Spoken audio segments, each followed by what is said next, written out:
All right, ladies and gentlemen, good evening. We are going to listen to a new video that a couple ladies just put out, maybe an hour ago, not even, on the Idaho 4 case. They're talking about uh, cleanup of blood, the amount of blood that was not seen by the naked eye. They had to use luminol. Now, a lot of people get mixed up. Luminol reacts, it turns a certain color if blood is present. It's also, you can uh, look at it under UV light, under a blue light, and it'll glow. But without a blue light, it still turns color because it's reacting with blood. So it turns the luminol a certain color, which is like a bluish, dark blue color or whatever. So they're talking about that. So I'm gonna post their video in chat. We're gonna listen to these ladies talk about it. I do agree there is a lot of missing blood. Um, do I think Kohlberger did it? Well, I don't know. I don't think so. He didn't have enough time. But let's listen to this video. I mean, it would take a lot of time to clean up that much stuff.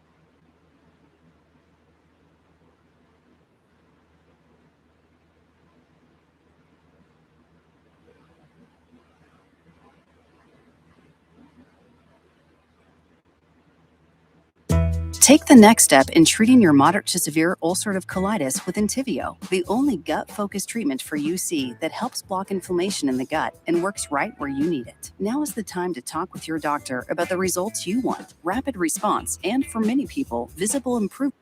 We're not going to speculate. We're going to go through the photos themselves. I think that sometimes it's not what you see in a photo, but what you don't see in a photo. I think that can tell as much as, what we can see. But we're not going to speculate. We're going to go through them one by one. This is the initial episode of the photo dump that was released, made available to the public on January 20th, and also simultaneously retracted on January 20th as well. Yeah, and just as a reminder to everyone out there, Kristen and I are doing this for entertainment and educational purposes only. We're not making any specific accusations. We're just going through, following the evidence that's now being provided. This case still feels far from over for both of us. Even though we have a conviction, it just doesn't seem over. It seems like there's more questions the more we turn. So just in going through it, initial first thoughts, the first couple of pages, Kristen, what did you think of the Prius? Well, first I was kind of confused, right? Because we have that Kay Hogan name, which is not a name that I have heard before. And it's definitely something we need to go digging into. I know there might have been an employee with some sort of agency with that name, or at least Kay Hogan. But I want to know whose Prius is that and why. It looks to me like it's in a sally port of like a law enforcement. And it also looks like it's been vacuumed. And what is with that glove? Because there's a lot of pictures focusing on this Prius and the contents, or the little contents. And this was something new. Yeah. And I mean, listen, no offense if you have an older car. I personally, I drive a car until it dies before I get a new one. And Kristen knows this about me. So no judgment there, but it did seem a little interesting that it was vacuumed.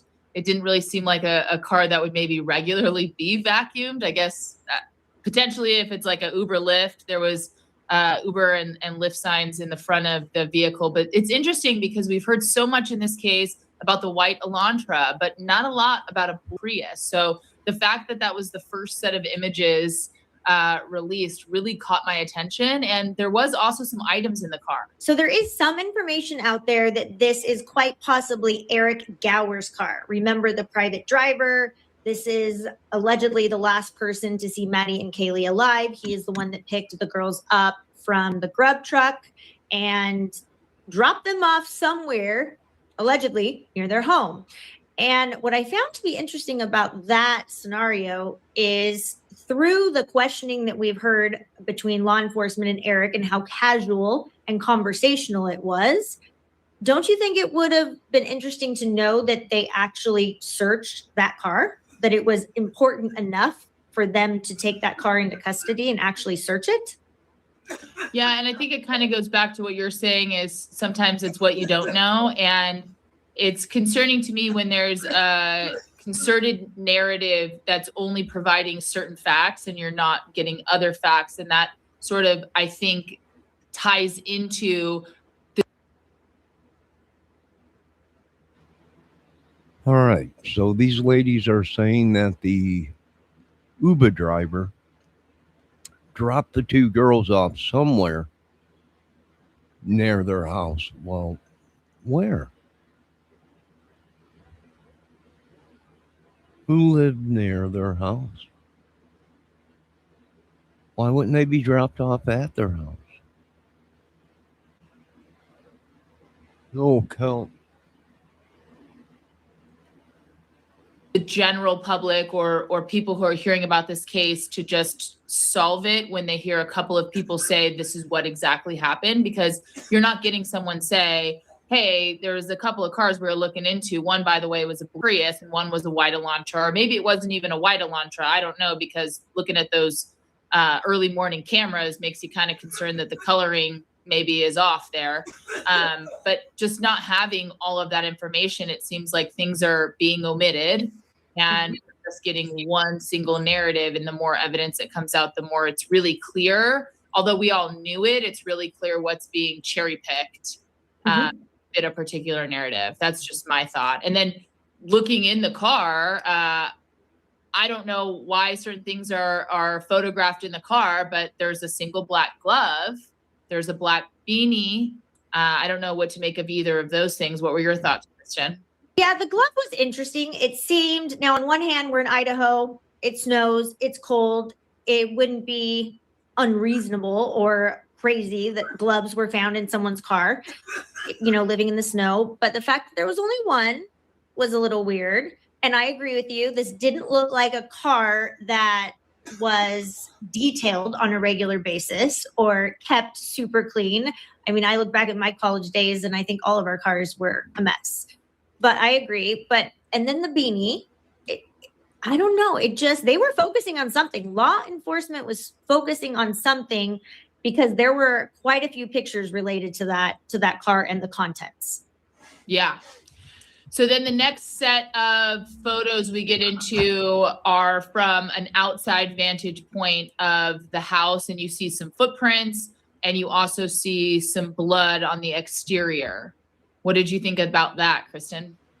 Are you researching dental implants? There's a lot of dental offices that'll talk about doing their teeth in the day process. A lot of times what they mean is they'll do the surgery and give you some sort of... Well, the foot...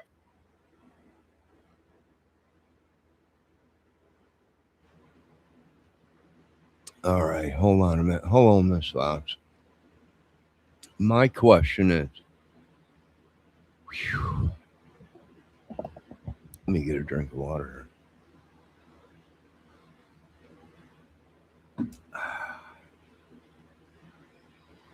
My question is, was that car seen on camera?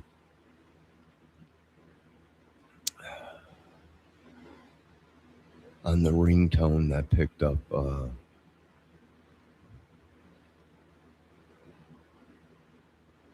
Brian Kohlberger's car. So when it was that Prius picked up on the camera, because these ladies are saying that the guy said he didn't drop them off at home. He dropped them off somewhere real close to their house or whatever.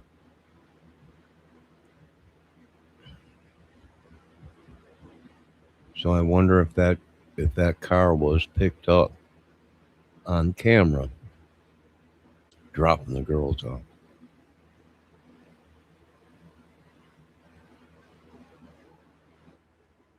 Prints, are interesting because I know that there's been a lot of talk and discussion about Vans footprints. Now they are a unique, the sole of Vans are obviously unique. If you've ever had a pair, they have kind of like the little triangles all over the bottom of it. But it's hard to tell exactly what they're focusing on because we have to remember this was a party house, for lack of better words. There are and were a lot of people going in and out of that house, including the night before that we know that there was a party at the King Road residence the night before. There is potential that there were several people over at that house throughout the night of the crime. And so do I think that that is absolutely a smoking gun? No, but again, it's something they're trying to bring clarity to. Yeah, it's just so hard with the timing of like when those footprints were actually there. And that just goes back to the fact that there was such a delay in the time or the hours or potential hours that the crimes were committed, and the time that 911 is that initial 911 call is made. I agree because, again, we don't have the specific exact time of when these unalivings took place. I think, that time frame is continuing to modify or change throughout the new evidence that we're getting. And I don't know that anybody will ever completely agree with respect to the unalivings. And I think that it was different for the potentially different victims. But because the cops or the police weren't called until 11:55 the next morning, no matter what time those unalivings occurred, we are now hours out from that morning, right? We are now going into the afternoon. Weather has a huge impact on modifying any evidence that was outside. I mean, we're talking about Idaho. It's not like it was super sunny and the sun just kept it in the same original place from 9 hours ago. Yeah. And I just literally can't wait to get to this next part, Kristen. And I know we talked about this a little bit offline, but what do you make of the blue stuff that's all over the house? What I make of it is that there was a heavy duty cleanup that took place. Very likely that was, again, not a one person cleanup, and it is everywhere. Yeah. And my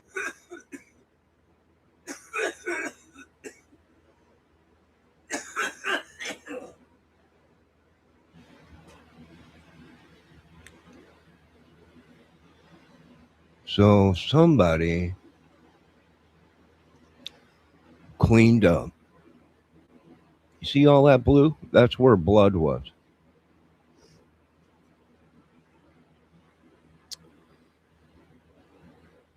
Running down the walls, the railing, everywhere. It's everywhere.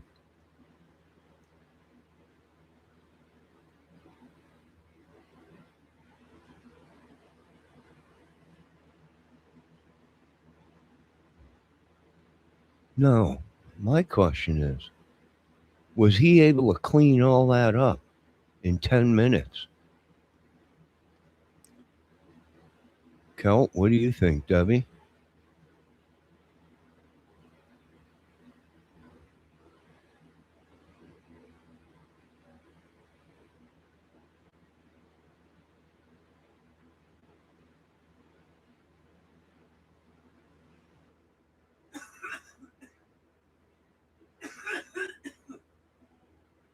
biggest question is, again, I know that most of the people, if not all of the people watching this, are very skeptical of the prosecution's story about the crime and how the crimes and how they were committed. But my question really is, and I was talking to Kristen about this, is if this apparently happened within a couple of minutes, right, which is what they're alleging occurred, that he somehow, Brian Kohlberger, unalived 4 people that quickly, got in and out of there, then why is there so much visible blood or blood that's not visible to the naked eye until that blue, I don't know what it's called, I'm going to sound ignorant, but the blue stuff to show that there's actually blood?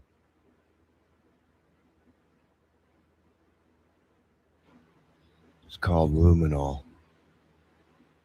And if you put a light on it, a UV blue light, it'll glow. But you don't need to use a light to see it.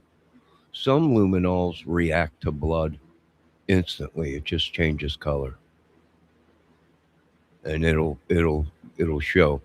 Some luminols, I've seen people use blue lights on them, and it'll light up, it'll glow. So depending on what they use,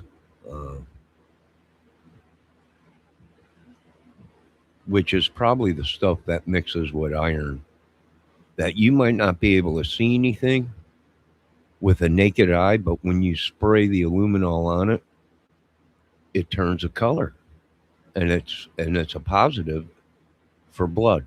It's almost like testing cocaine.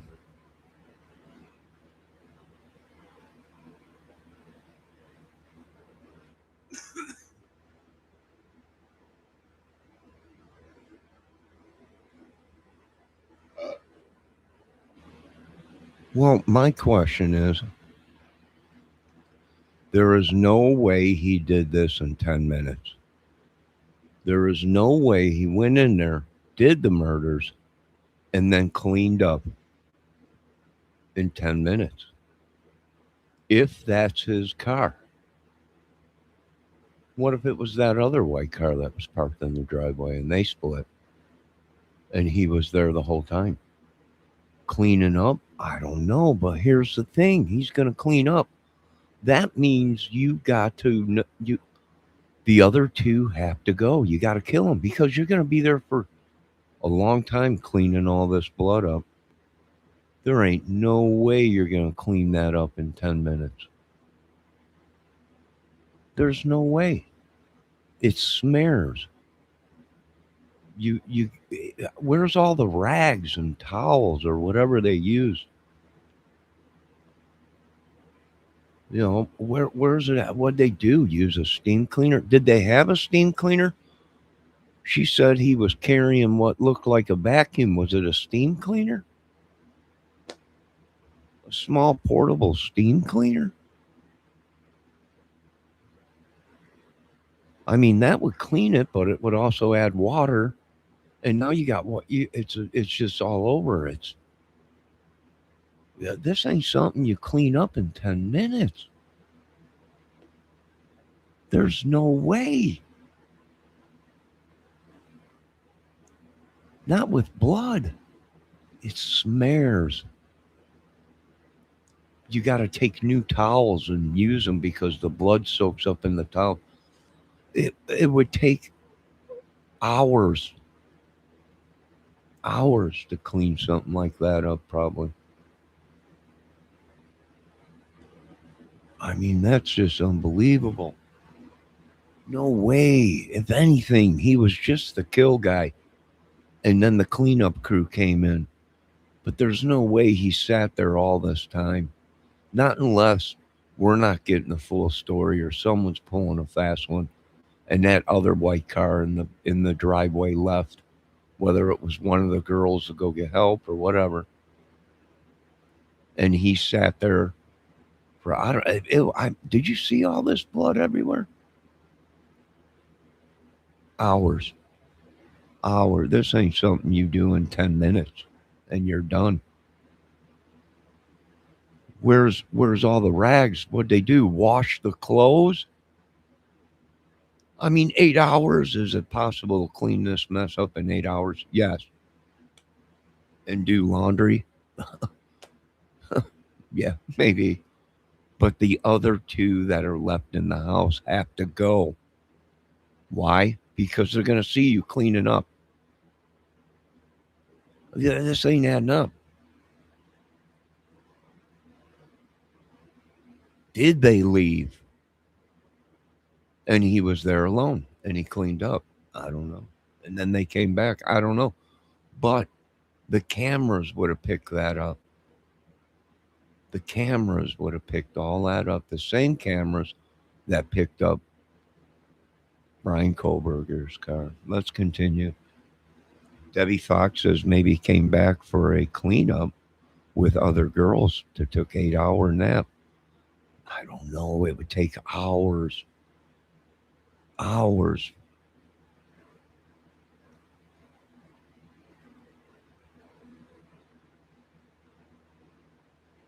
The blue stuff that's all over the house. What I make of it is that there was a heavy duty cleanup that took place. Very likely that was, again, not a one person cleanup, and it is everywhere. Yeah. And my biggest question is, again, I know that most of the people, if not all of the people watching this, are very skeptical of the prosecution's story about the crime and how the crimes and how they were committed. But my question really is, and I was talking to Kristen about this, is if this apparently happened within a couple of minutes, right, which is what they're alleging occurred, that he somehow, Brian Kohlberger, unalived 4 people that quickly, got in and out of there, then why is there so much visible blood or blood that's not visible to the naked eye until that blue, I don't know what it's called, I'm going to sound ignorant, but the blue stuff to show that there's actually blood there. Why is there so much of that? Why is it so clear that that has been cleaned up? And it's so much blood that you can't possibly say that it was like someone cut their leg the other week and it's not related, like that. It's just way too much. So it's very clearly a cleanup. So now, not only if we're shifting the story, the prosecution has to now show that Brian Kohlberger not only did all of this, but then also is like some sort of wizard cleaning artist. Exactly. Wizard clean. He would have had to bring a whole cleaning kit with him. You know, one of the girls said, I thought I seen a vacuum. He was carrying a vacuum. Oh, this motherfucker's crazy. He brings his own cleaning shit to the house. Are you kidding me? Are you kidding me? Whose white car was it? If it wasn't his, then yeah, he sat there and cleaned up. But not in no 10 minutes. Not that mess. No way. Not a zero zilch. Hours. Hours. And what happened to all the cleaning cloths and everything? Paper towels or whatever they used.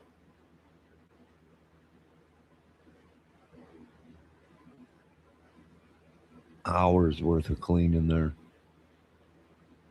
Of spraying stuff down numerous times to get it that clean. You can't see nothing when the cops come in there. Clean as a whistle. And they spray this luminol all over the walls, everything, and it just turns color. Boom.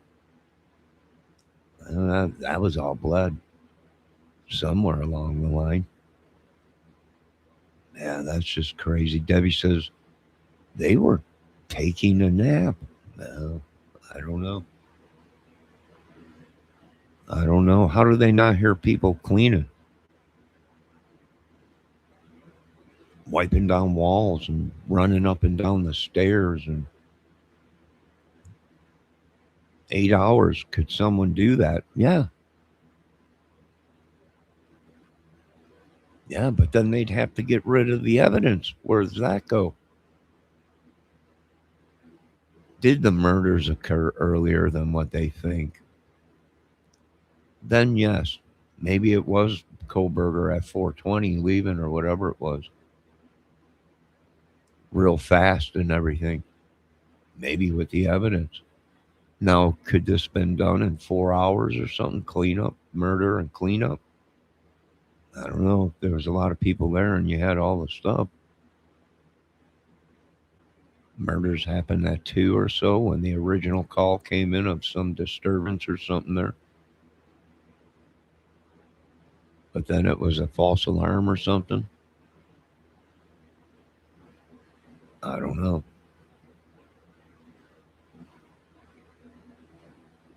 Yeah, it only leaves you what, a couple hours, if that.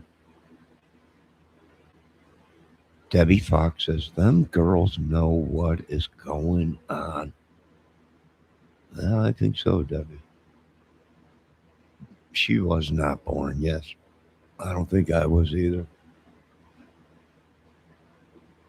That could clean everything up also in under 10 minutes.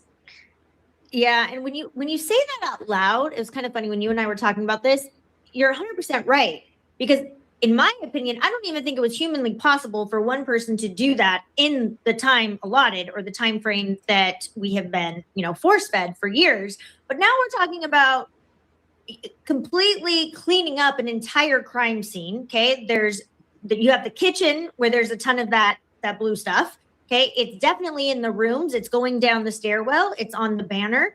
I mean, I don't know how one person would have cleaned all of that stuff up probably in an hour, let alone doing that. So committing the unalivings, cleaning all of the DNA and the blood up, somehow changing from all of their clothes that took place, because we know there was approximately 200 stab wounds, give or take, between the 4 victims, and drive away without leaving a single piece of DNA of himself, from the crime scene in his car or in his apartment. I don't know about you folks, but this takes murder to a how nutter level. This is crazy. This guy's a killer and a cleaner. And that's the worst kind of psycho serial killer you can have out there. Holy cow. Are you kidding me? He does the murders and then cleans it up. I don't know. In 10 minutes? I don't know. A couple hours. I don't think you can clean that in a couple hours. White walls and everything? Come on. How'd they get it that clean? We're talking blood. It's like syrup. You ever try cleaning up syrup? Right? Or what's that other liquid? Or canola oil? Or just Crisco oil? You ever try cleaning that up? You go through a roll of toilet paper. You spill a bottle. You'll soak up a whole towel. Whole bathroom towel. I don't know.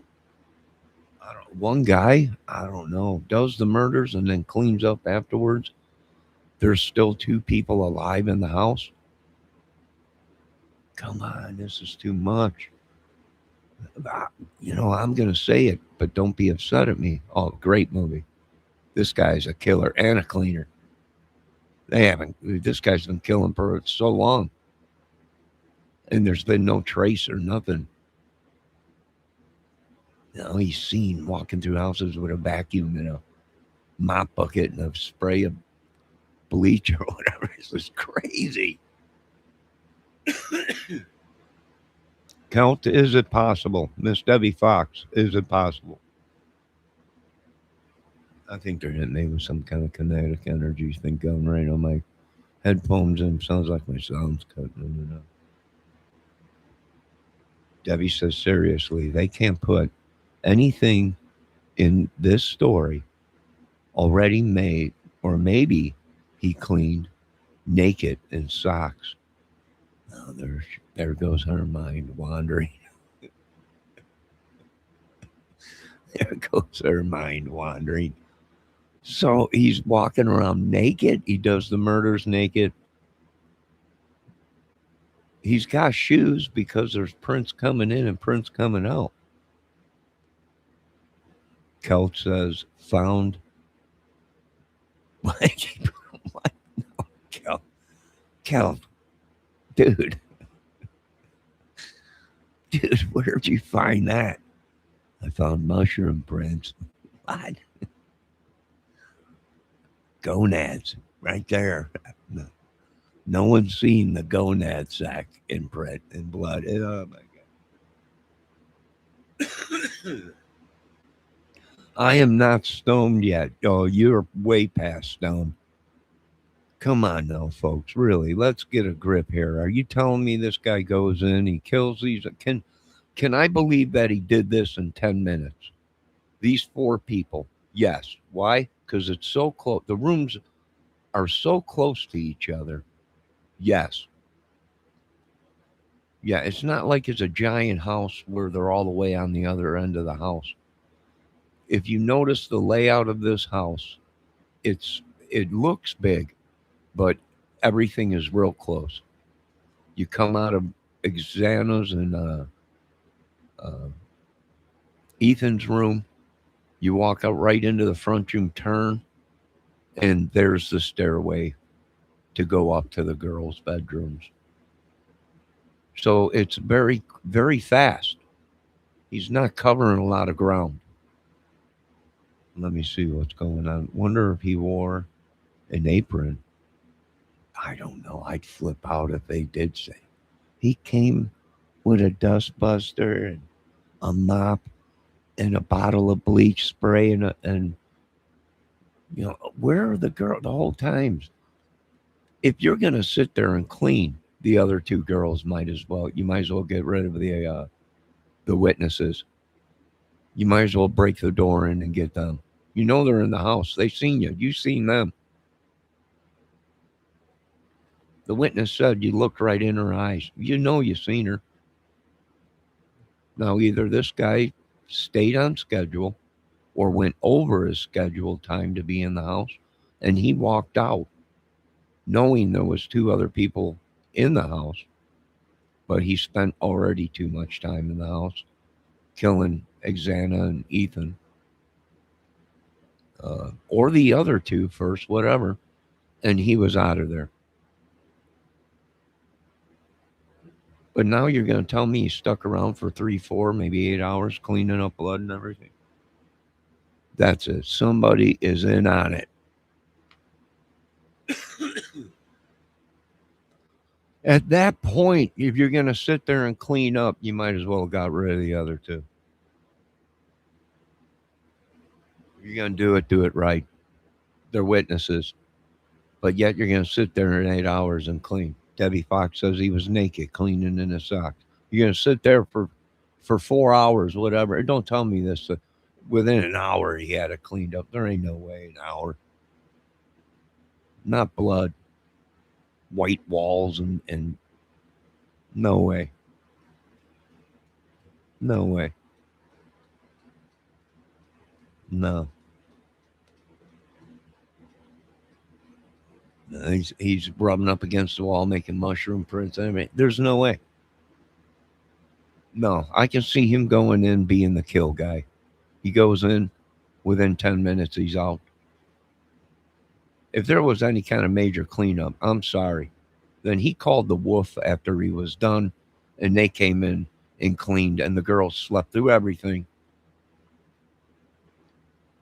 And the next morning woke up and what happened? I don't know. We're not buying it. No, we're going to take a look at some more photos. We're going to jump over to heavy metal crime fighter.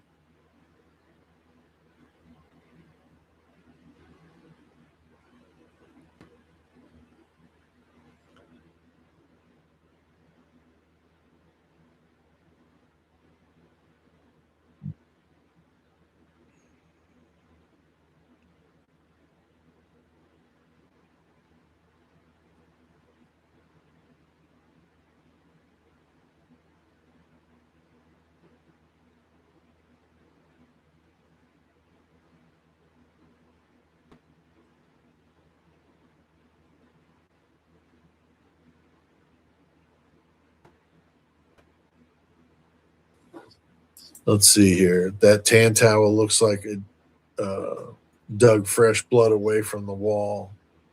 Should have been dried. Yeah, I mean, you would think 10 hours later, that's an interesting point.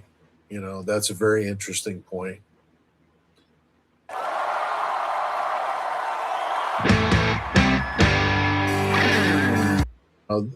This is a good point. Sweet Melissa saying about 5 minutes behind. Back in the 60s and 70s, my parents had magazines about crime.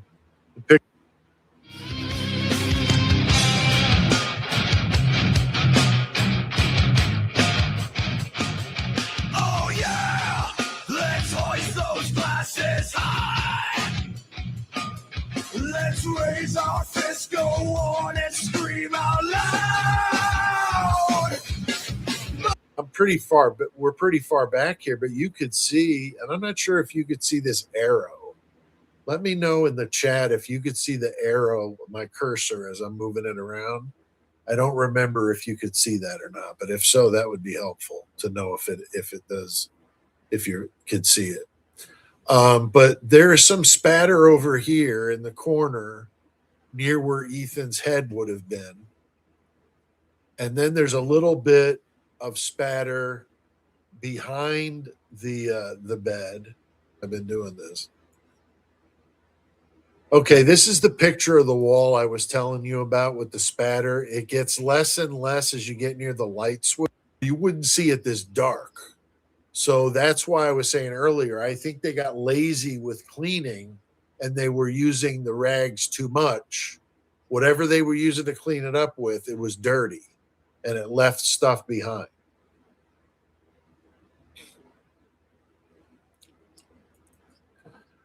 Here he is, the man himself, Carl Thomas. I've been seeing you, Carl, in the comments on the posts, and that's good to see your name up there, my friend.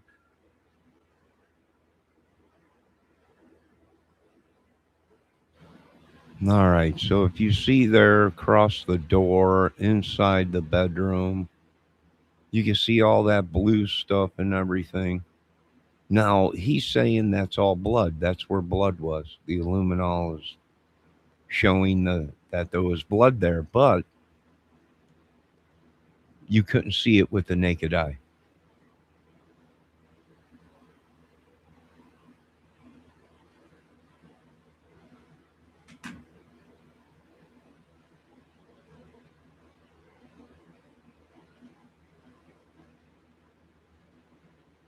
So the blood is all inside on the floor in the bedroom, and it's all outside in the hallway and everything.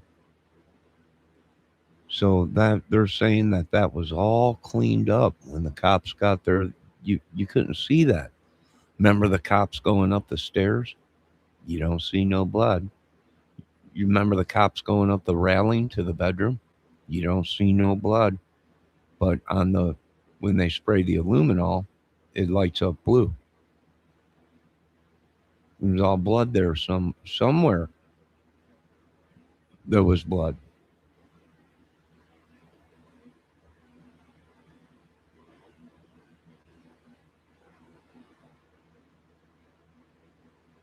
Always brings up the best points in Alive. So as if on cue, Carl is here.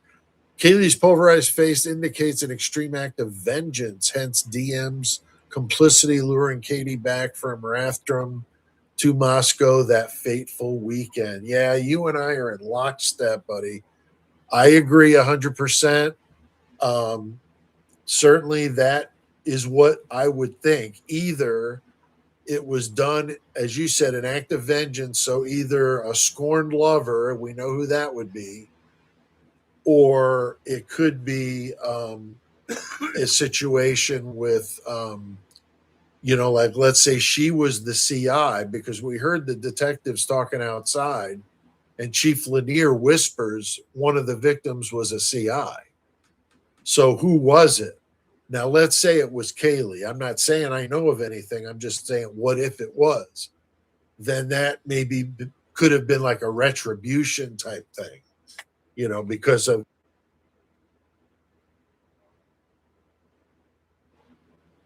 All right. He's saying one of these girls was a CI. My God. You folks know what a CI is?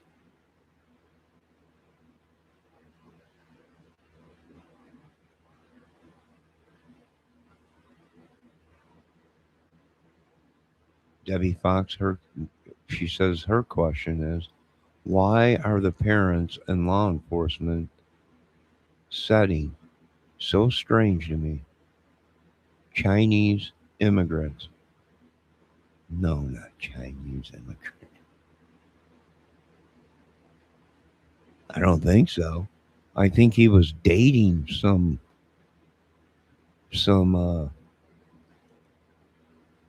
foreign student, Brian Kohlberger. With that, I'm just throwing an idea out there. But Carl is right on with the comment. But that's why I think the covering of the body with the blanket jives with what you're saying. Is somebody that either knew them or something like that, and that's typically when they cover them. Now I have dealt with a lot of weird things that killers do. I remember reading a book called The Guy on the Train, and it was about a nationwide serial killer that they were following on the railroad. He would stop in these small towns and jump off the train, and it, all done with an axe, because back then everybody chopped wood. So he would just take their own axe from the backyard and go in the house and murder the whole house. It was brutal. But he had a certain calling cards he did. It was really weird.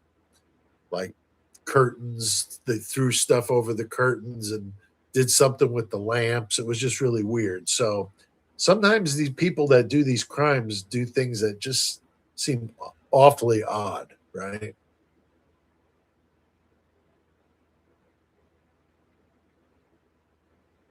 All right. Let me see. Debbie says settling Johnny, like just give up. Obviously, there was someone else involved. Yeah, I would think so. Maybe. I don't think he did it on his own. You know? Did he have time? Well, yeah. If no one called the police and he just sat there, he had 8 hours. This is just crazy. It's just crazy. Make a great movie though. The clean up killer. At night he kills and cleans his own mess up. That'd just be nuts. You don't do something like that unless you're guaranteed there ain't nobody calling the cops or nobody's gonna come looking for these girls. I'm sorry. I'm really sorry, folks. But you don't do this kind of murder unless you're guaranteed there ain't nobody looking for these girls for at least 8 hours or until they don't show up to work or show up to class or someone comes knocking on the door looking for them or whatever. You just don't do a murder like that and sit around. Yo, what's up, country? How you been? Well, you're welcome to hang out here. We're talking murder cases. Tore that house down awful fast. Yeah, they did, didn't they?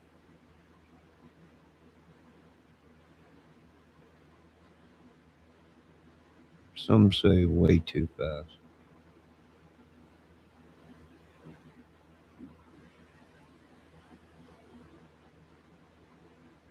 Let's go back and look at the blood.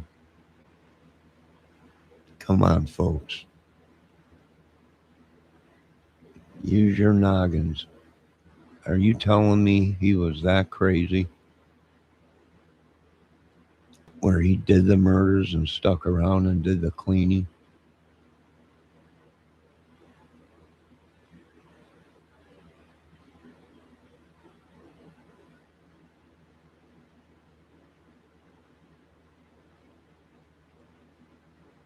Took place.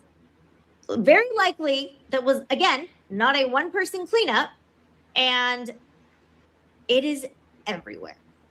Yeah, and My biggest question is, again, I know that most of the people, if not all of the people watching this, are very skeptical of the prosecution's story about the crime and how the crimes and how they were committed. But my question really is, and I was talking to Kristen about this, is if this apparently happened within a couple of minutes, right, which is what they're alleging occurred, that he somehow, Brian Kohlberger, unalived 4 people that quickly, got in and out of there, then why is there so much visible blood or blood that's not visible to the naked eye until that blue, I don't know what it's called, I'm going to sound ignorant, but the blue stuff to show that there's actually blood there? Why is there so much of that? Why is it so clear that that has been cleaned up? And it's so much blood that you can't possibly say that it was like someone cut their leg the other week and it's not related, like that. It's just way too much. There's very clearly a cleanup. So now, not only if we're shifting the story, the prosecution has to now show that Brian Kohlberger not only did all of this, but then also is like some sort of wizard cleaning artist that could clean everything up also in under 10 minutes, is like some sort of wizard in and out of there, then why is there so much visible blood or blood that's not visible to the naked eye until that blue, I don't know what it's called, I'm going to sound ignorant, but the blue stuff to show that there's actually blood there? Why is there so much of that? Why is it so clear that that has been cleaned up? And it's so much blood that you can't possibly say that it was like someone cut their leg the other week and it's not related, like that. It's just way too much. There's very clearly a cleanup. So now, not only if we're shifting the story, the prosecution has to now show that Brian Kohlberger not only did all of this, but then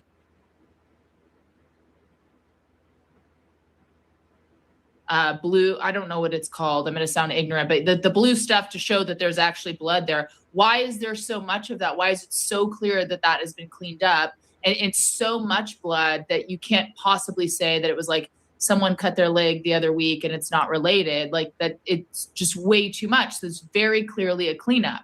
So now, not only if we're shifting the story, the prosecution has to now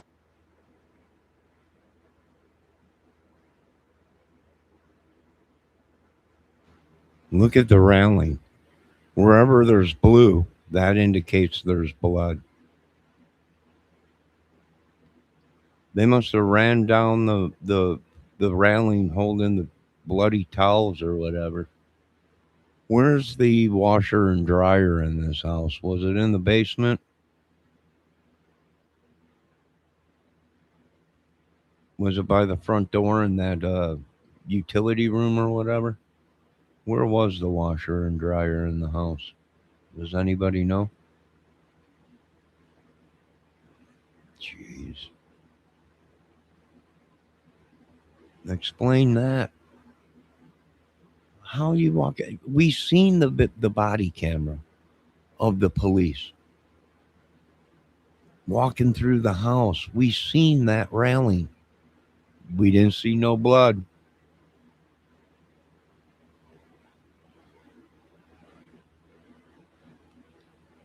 Debbie Fox says they're all the blood they were talking about. I mean, are you supposed to stay or stray the blood indicator that way? Yeah, they sprayed all over the place. See, there's different kind of luminols. There's luminols that automatically react. It's like testing a drug like cocaine. You put a little powder inside that sack, and if it turns blue, it's cocaine. But they do the same thing with luminols for blood. When they spray the liquid onto it, if there's blood, it changes color.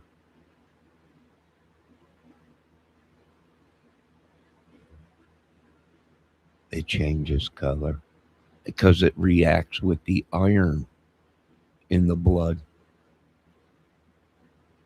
And everyone was like, oh, well, that's just, they oversprayed it. No, they sprayed it right. That's how much blood was on the walls going up and down the railings, which makes sense if they're running up and down the railings. with towels and stuff and bloody towels and hands or whatever. Oh my God, the horror. Kel, what do you think? Debbie, let me hear what you're thinking. Oh my God. He knew his world would question everything. Yeah, it's just great. I bet Kohlberger was hoping all this would come out because it makes no sense. No, I can see in his eyes he's a serial killer. He's he's acting just like a serial killer or possessed, which most serial killers are possessed, they say. Very evil. Almost like a Manson family. Was there a whole bunch of people? Was he part of it? Was he just a lookout and someone else went in? No, I want to talk about the bodies being covered. A lot of people are saying the bodies were covered. They were under blankets or whatever. Why is that? Well, whoever was doing the cleanup didn't want to look at dead bodies. Even if they had nothing to do with it, whoever there was to clean up, you want to be looking at these bodies looking back at you? Horrible wounds and everything, so they covered the bodies with blankets so they didn't have to see. Now, whether it was the killer, I don't know. Would he cover it up? Well, the only reason he would cover it up is so someone didn't notice it right away that they're dead.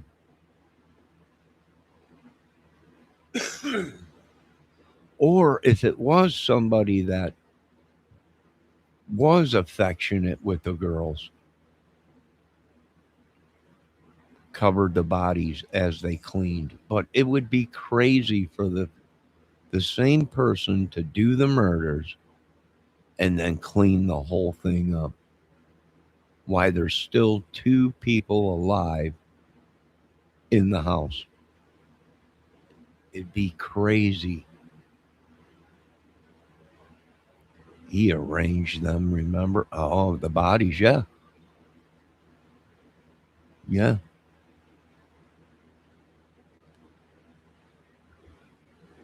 Yeah. Now, what do you folks believe? Do you believe that this was all cleaned up before the police got there?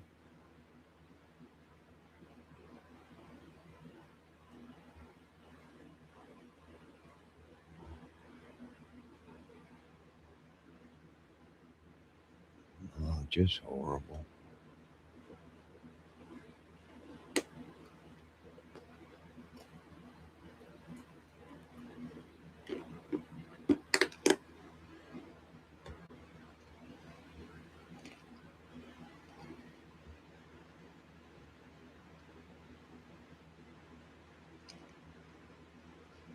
Let's just say it was the girls that did the cleanup. Would they have covered the bodies so they didn't have to see them as they cleaned up? Oh, probably. Like that's someone you lived with, you know, or sat and ate with and watched TV with, went to school with.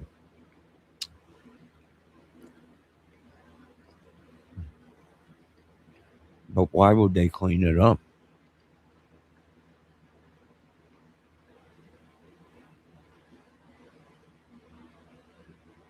Was that part of the plan? Did other people show up there to clean? And the girls' jobs were to say nothing, keep their mouth shut, and go in your bedrooms.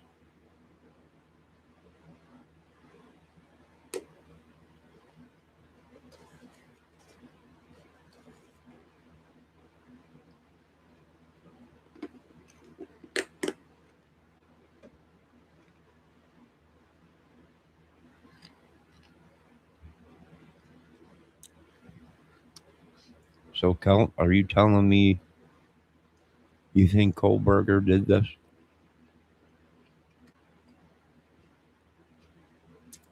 All this blood in a knife sheath only had one little tiny speck of blood on it. I find that hard to believe.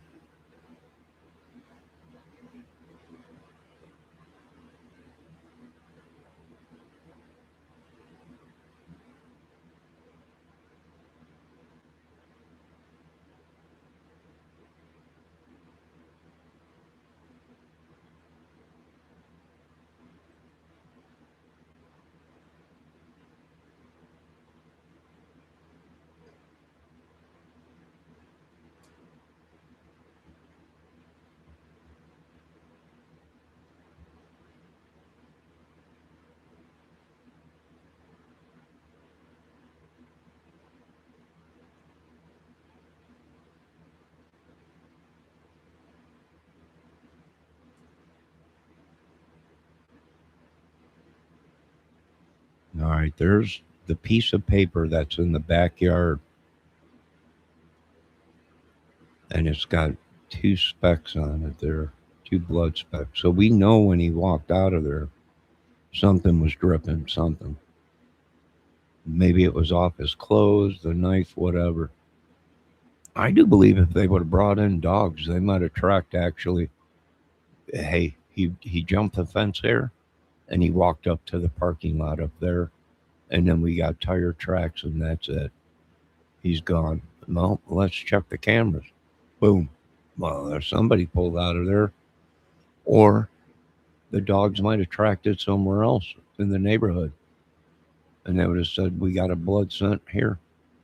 Led over here to this house." Was it Kohlberger and Jack? Woo! You have to remember, someone called Jack from Kaylee's phone right before she went to bed at 2:07 or something like that, or 2 o'clock or something. But Jack didn't answer.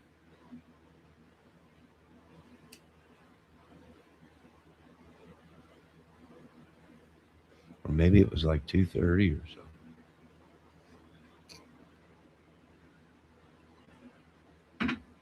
If the car driver that picked them up from the bar or from the food truck and drove them home, if he didn't drop them off at their front door and there's no video of that car there, he said he dropped them off somewhere real close to their house.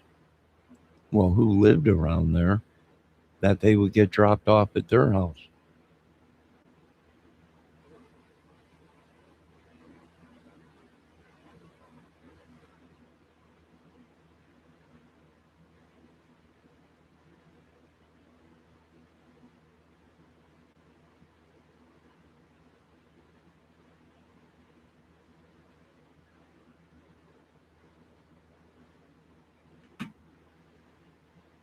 Wow, it's all just way too crazy.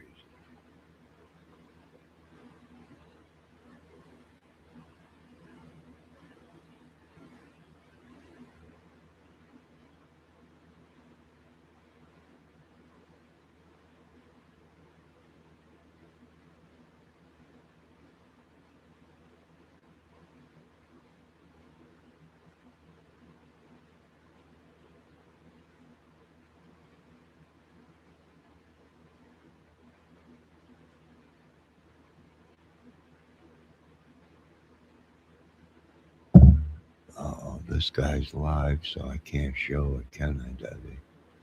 He's doing something on the case. There's inside the bedroom.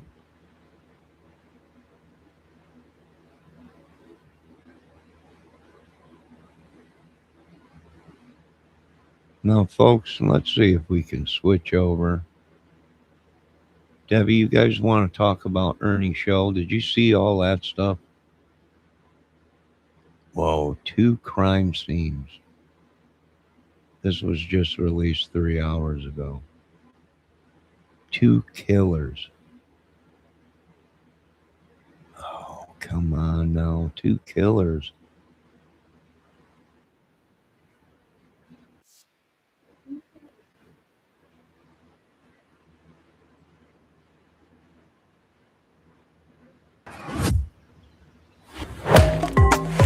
I'll take it.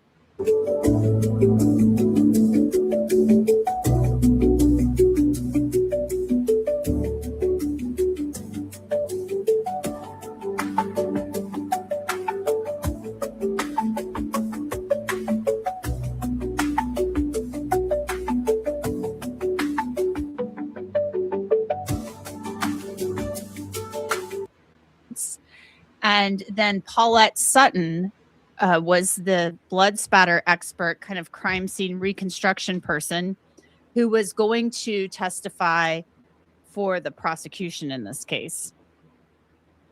And excuse me, excuse me, guys. She is a very interesting woman. And I found video clips. Part of the reason I was late getting on here is because I found video clips of both of them online. One of them from True Crime from the Sarge, Joe Jackalone, which I'm like, oh goodness, why didn't I reach out to Joe Jackalone now? Like I just found this clip. So I kind of wish I had had him on to talk about this. But you know, one of the, you know, I found video clips of both of them. I found a video clip of Paulette Sutton last weekend, I should say. And she seems like a very interesting woman. So we were going to have these two dueling experts. It was going to be a battle of the experts when it came to expert testimony regarding the crime scene and what each of these experts believed happened at the crime scene. If you've followed my coverage of this case, you know that Ann Taylor had said in court previously, and a lot of people had believed this too, despite Brian Kohberger's guilty plea, that more than one person was involved in this homicide, in these homicides, I should say. And I've used this soundbite many, many times. So it's just really, really interesting. It's to me, you know, where she was in one of the hearings and Ann Taylor basically said, oh, I thought I had it on this laptop. I don't, I apologize. She basically said they had an expert who was going to testify that there were two killers with two weapons. Well, Brent Turvey was that expert. And so we all knew that. But then looking at the autopsy results, we see a lot of things that make one think that these students, these four students, Maddie, Kaylee, Ethan, and Xana, were sleeping. Not all of them, of course. We know Xana was not. She was up getting her DoorDash. But that Maddie and Kaylee were in the bed asleep. We know that. We know that much. Ethan was in the bed. Things I'm reading in these reports make me think that Ethan at least possibly awoke. Because in one of the reports, it talks about him being up on his elbow at one point. So I'm thinking maybe that he may have awakened during this, which is just horrific. So there's a lot of stuff in here that's pretty interesting. Very sad. But there were going to be two competing theories at trial. And those theories were going to be the prosecution saying there was one killer, and it was Brian Kohberger, who has now pleaded guilty, and went into court and said, yeah, I did it. And then we were going to have the defense calling an expert saying, well, you can't prove that he did that, and there's reasonable doubt. And they were literally going to say that the sheath, the K-bar knife sheath, was planted. That's what they were going to say. There's no ifs, ands, or buts about it. That is what they were going to say. It's in the documents. Dr. Turvey calls it staging. So we'll get into that a little. Maha. Two killers now. Where'd the second guy go? The second killer never left the house. Dan, dan, dan. You've been watching Johnny Kramer's Music Movie Channel. Debbie, what do you think of that? Debbie says, oh my God, girl, stop it. 2 killers. Kelty is what's going to say. I hope not, but it is. I meant, what? Instinctively, but F it. Oh, ladies, calm down. This is all getting too wild.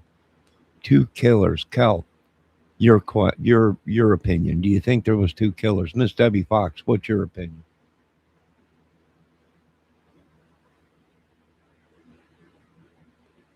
Debbie Fox says, oh my God, I believe this, Johnny.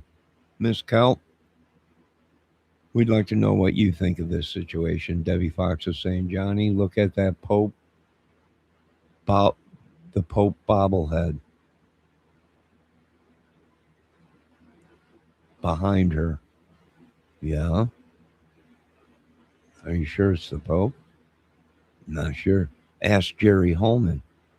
Jerry Holman ain't got nothing to do with this. This is the Idaho 4 case, not Delphi, although there was similarities with the 2 cases.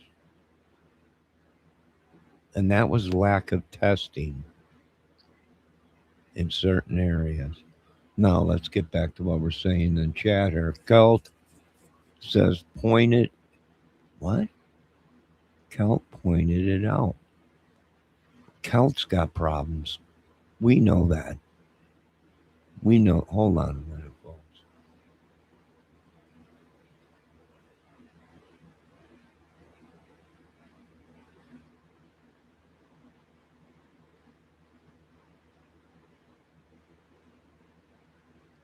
I see it, Miss Fox.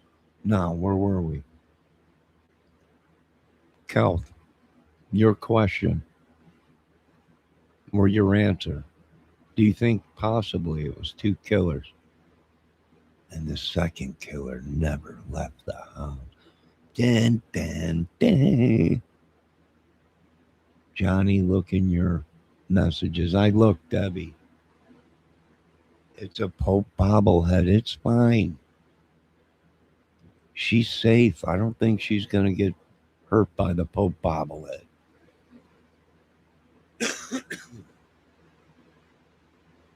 All right, let's listen to a little bit more and see what's going on. Stupid commercial. About the wounds to his lower extremities. His blood alcohol concentration was 0.122, and then he had the amphetamine in his system as well. Now, I point this out because all of them. Ha. Everyone said it was Adderall. Amphetamines, Debbie. Ethan had a alcohol count of 0.12 or 1.6 or whatever.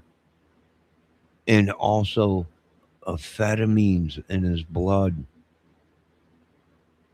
Debbie says, okay, I'm getting serious. Well, get serious, woman. Did you know that? Let's play that again.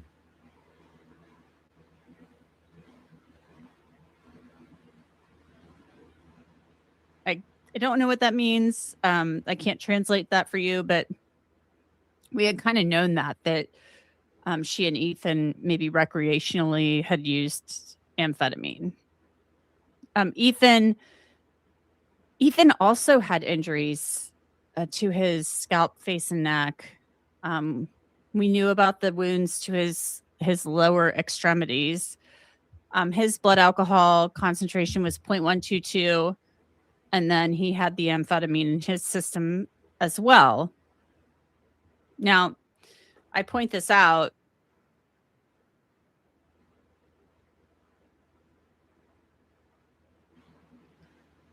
Wow. So he was drinking? and they were doing amphetamine, which is what? Speed, meth, the White Dragon, Snow White, and the Seven Dwarfs. Unbelievable. Well, we knew something was up because there was a rolled up dollar bill, a credit card, and something. So were they smoking it or were they snorting it? Probably both. Who knows?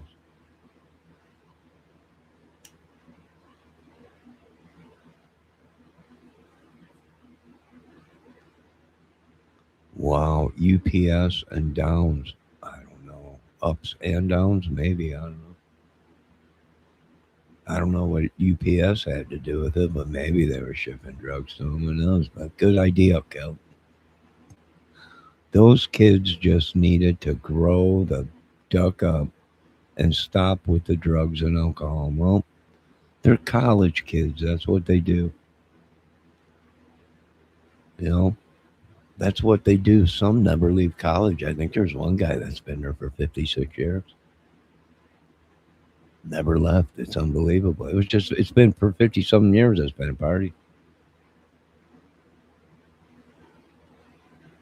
Debbie says metharoni, the San Francisco treat. I agree 100%.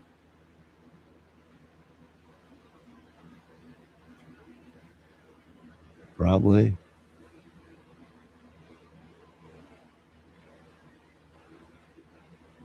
Because all of them were intoxicated. So I think that plays into to a little bit of this idea. Could one person have done this? Well, when you have two women sleeping in a bed upstairs and they're asleep, they may have, one of them may have awakened. I don't know. Maybe both of them awoke. I don't know. We'd have to hear a medical opinion on that based on what a forensic pathologist or some other expert saw from the photos and from the actual autopsy results. I'm of the mind that Kaylee likely woke up, but there had to be some noise going on. But they were still intoxicated. All of them were intoxicated. So you talk, late at night, intoxicated. Miss Fox says one of those girls was selling it. Maybe, I don't know, maybe. Or maybe they were just doing it, getting it from people. What was the thing? What was the argument at the food truck with them guys, with Maddie and Kaylee? You remember one of them turned into that one guy that was like real heavy set with the eyebrows or whatever and saying, we would never F you or F you over, mister. So did they owe someone money or something? Or did they rat him? What's a CI? This lady said that one of the girls was a CI. Or not this guy. I think it was the one guy. Who said that, Debbie? One of these videos said the girls was a CI.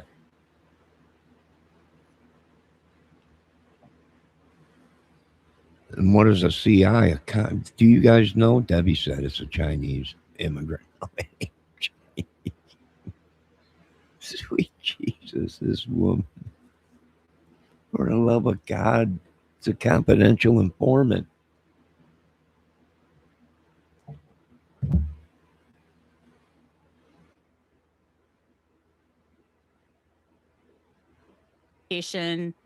Alcohol is a depressant.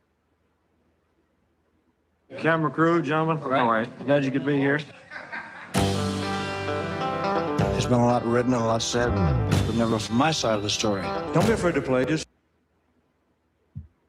that to me, one person could take on, even if they weren't planning to, it could take on potentially 4 people who are in bed. I mean, look what happened with Ted Bundy at the Chi Omega house. Horrific. He killed 2 women injured others. So it's just awful. So let's get now to the other part of this.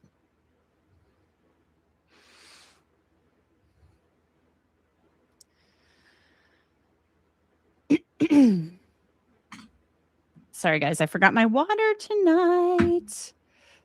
My water is in the other room. So let's pull up the reports. This is an area of the home. This is the half wall. And this is the half wall in the living room area.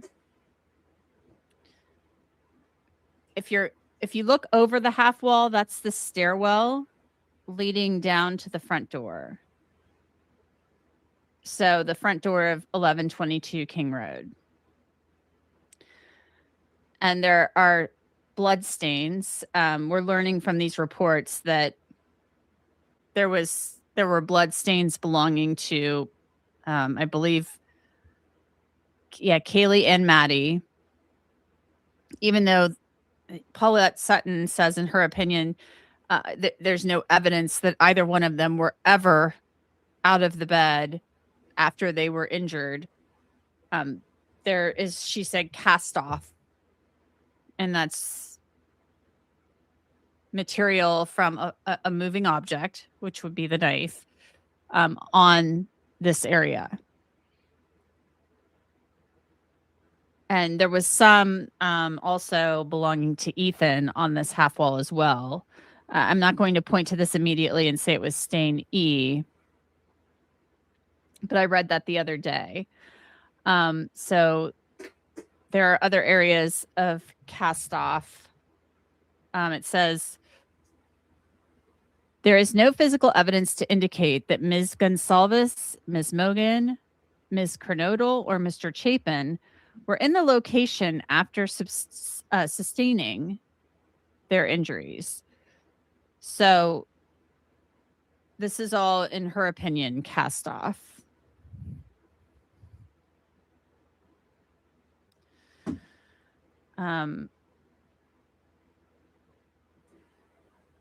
So let me get to the, here's the, and I'm going to show you this. If you can see that, that's the beer pong table and, you know, the living room area. That's where the half wall is. So if you're looking toward the television, if you were going to walk to the right, if you were going to stand at the right by that beer pong table and then turn to the right, you would be going toward the kitchen and Dylan Mortenson's bedroom, which would be on the left. And then if you went straight through the doorway, you would be going toward the stairs that go to the third floor. So guys, I'm getting to the point that I want to get to here. And if I'm going, if I'm getting to the wrong page, I apologize.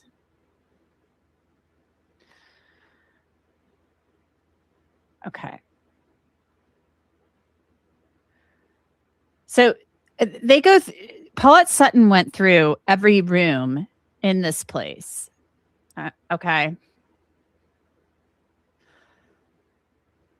And she's talking about the lower portion of Xana Kernodle's bedroom door and adjacent floor. She talks about these diluted blood stains. There were, and just so you're aware, there were blood smears and stains on the outside of Maddie's door, or on her door, I should say. She says there's no evidence that Xana was ever outside her bedroom after she was injured. So let's skip past this because I want to get to the sheath part. I mean, this was... Wow, this is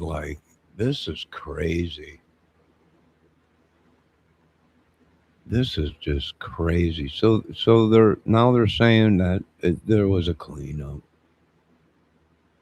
but who? How?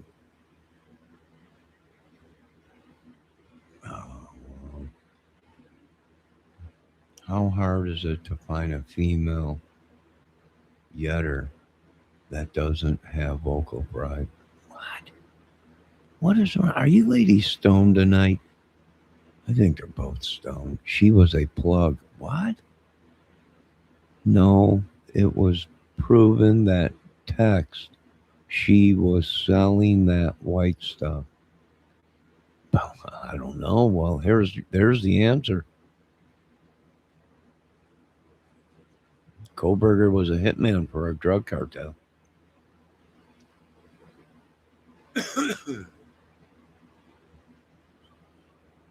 Right? Is that what you're saying, Debbie? Is that what you're telling me?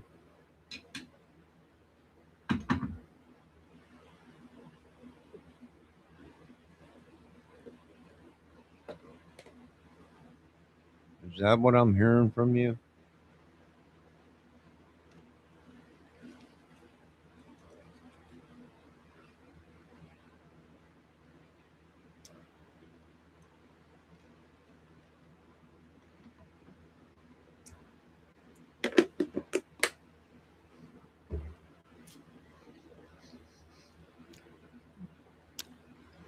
There you go.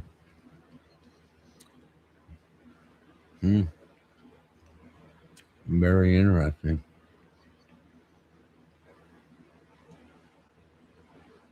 It's going to be expert city. We were going to hear from tons of experts. I'm getting to the turvy part.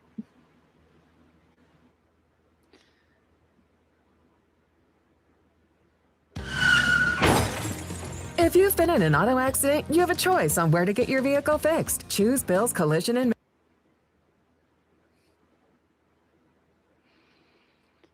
Oh, let's talk about this. This is talking about the lack of blood, or what they call secondary transfer, in the white Hyundai Elantra. They took that car apart, of course. They tore it apart. Ann Taylor said that in pretrial hearings. The white Elantra, we've seen photographs of it. They ripped that thing apart. The cops did, whether it was the FBI or whomever. They tore that thing apart. Tore it apart. They didn't find any type of blood in it. Bill Thompson said at the plea hearing in his statement of facts or what have you, that when the cops busted into the house in Pennsylvania and took him into custody, there was like a bucket of cleaning fluid next to the vehicle. So there's that. But Paulette said, So the cops saying when they busted him, there was a bucket of strong cleaning fluid or something next to his car.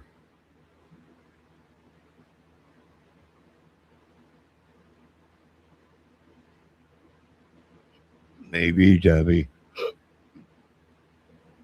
Sutton says, the significance of the lack of secondary transfer in a vehicle purportedly used when leaving the scene must take into consideration what is applicable to the particular scene in question. One must consider first that there was a limited amount of secondary transfer within the scene itself. So that's pretty interesting. Again, guys, there's a lot to cover with this. So we're going to just hit some highlights about this in the sheath tonight, and we'll hit on some other things another time.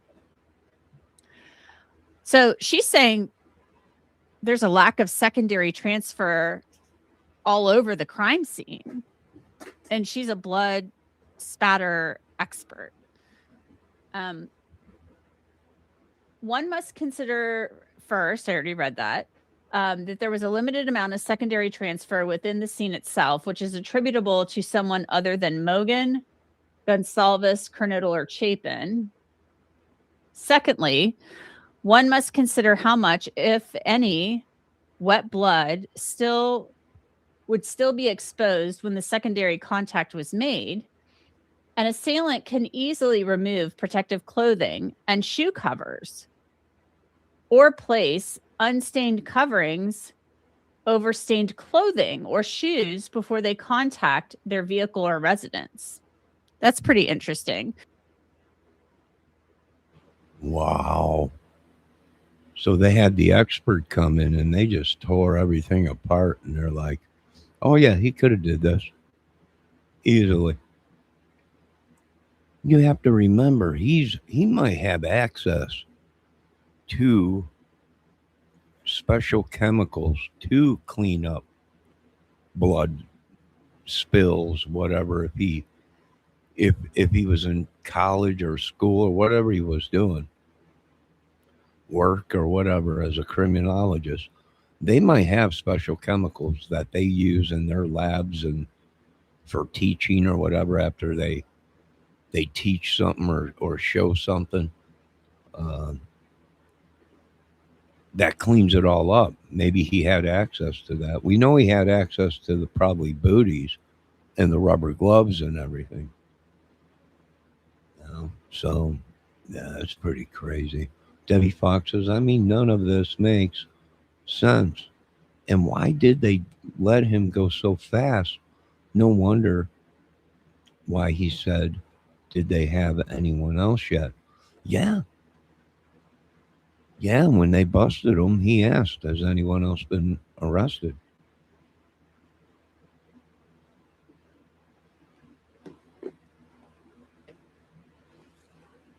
Now, my question is, was that a tactic by Kohlberger to leave power of suggestion in the investigators' minds and in the world's mind that there was others? That he might have information that they want to know. That he's holding the power. Now, whether that's true or not, I don't know.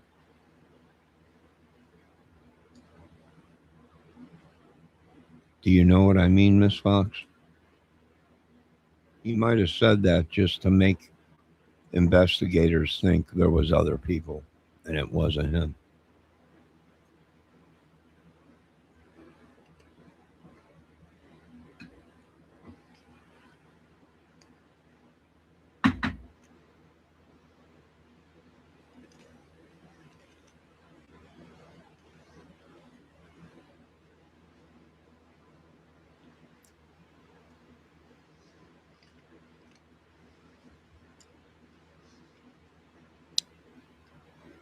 Then the information would have shown he wasn't alone. That's what Debbie Fox said.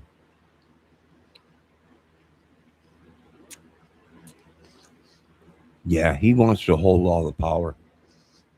You know, by saying that, if there wasn't anybody else involved, he said it to make it seem like he wasn't the only one that can do this horrific thing.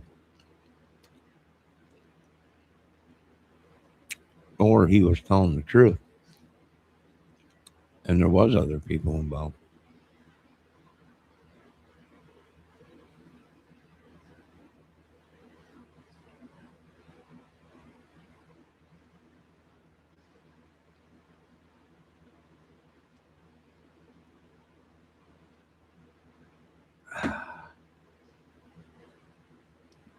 So what are we thinking? Maybe Kohlberger does the murders.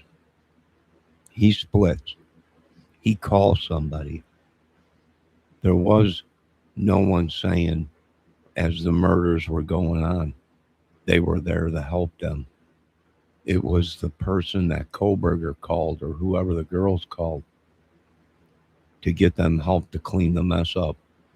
And the person that showed up to help them clean said they were there to help them. And they came up with this whole story. No, Kohlberger or the killer said that, when really it was the people that showed up to clean up the mess. Oh my God, it's horrible. Debbie says the autopsy showed that it could not have done Ethan and Xana by himself.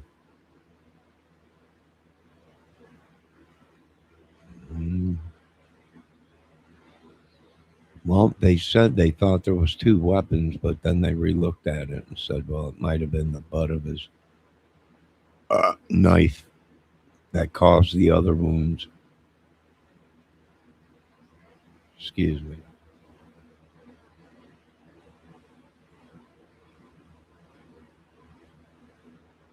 So we've never really heard about shoe coverings. We've kind of, nobody's ever mentioned that before. Like, was that something they thought, that the killer wore shoe coverings? I mean, yeah, that's a possibility, but do we know if that happened? It's a possibility, of course. But all we've ever heard of is that there was this guy in all black walking through the house. Cleaning or wiping off excess blood before making contact with secondary surfaces is also possible. Regarding secondary footwear transfers, this is interesting to me.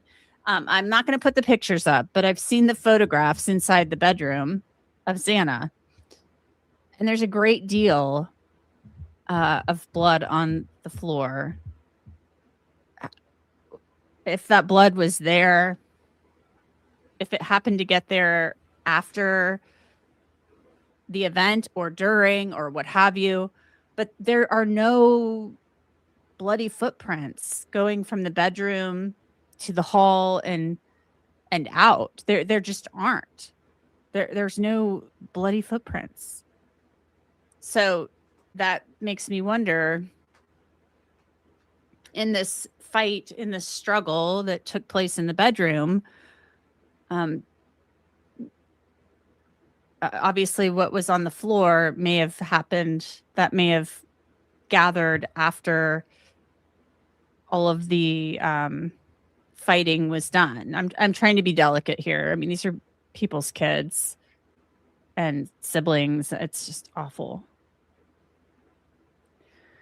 Even though it can be established that the perpetrator left the scene, they did so without leaving visible footwear transfer stains. Even if secondary, and of course I hit the wrong button, even if secondary transfers are in fact created, there is also the possibility that the vehicle or residence has been cleaned before a documented search of.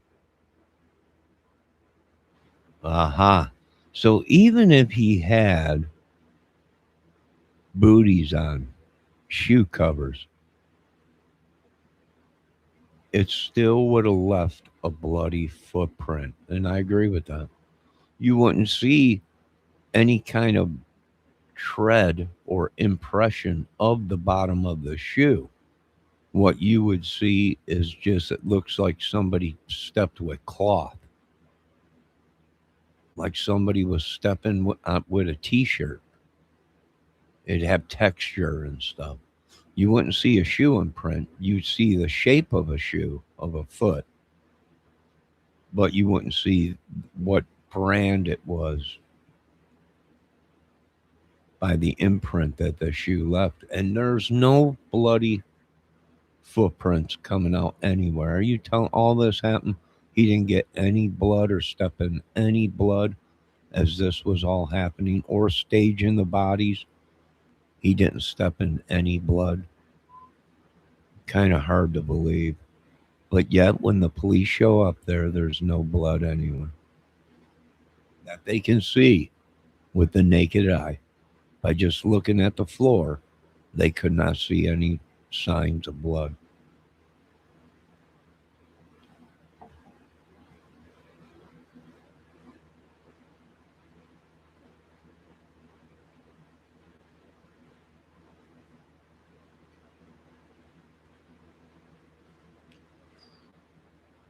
I'm sorry, all this cleanup and this is signs of a hit, a cover up of something major. I mean, this little lady doing this video makes a good point.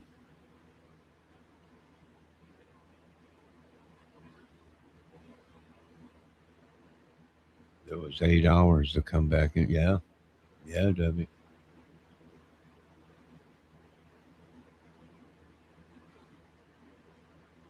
The vehicle occurred. So she's talking about a cleanup. All right. So let's go. Let's get to the Turvey stuff now. So Turvey commented about the lack of blood. Told you Best Buy had a great deal.